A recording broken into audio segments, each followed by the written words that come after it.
এখন যে গিফটটা তোমাদেরকে দেখাবো, এই গিফটটা আমার মানে সারা জীবন মনে থাকবে যে এরকম একটা গিফট পেয়েছিলাম। এবং মানে ছেলে আর কি জন্মদিনে পেয়েছিল, আর তার জন্য আমাকে এতদিন ভুগতেও হলো। তো এটা একটা মনে রাখার মতো বিষয়। তখন জানতাম না যে এর জন্য আমাকে এতটা ভুগতে হবে, এতটা ভোগান্তি কপালে ছিল। তো এই সেই জাগ গ্লাসের সেট, যেটা আমি ভিডিও করেছিলাম তখন ভালো অবস্থাতে ছিল। তারপরে বুঝতে পারিনি যে আমার এরকমভাবে ভুগতে হবে, হাত নিয়ে এতদিন পরে মানে থাকতে হবে, এতটা কষ্ট পেতে হবে।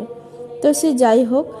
আর তারপরে দেখো একটা সুন্দর রাধাকৃষ্ণর মূর্তি, এটাও গিফটে পেয়েছিল।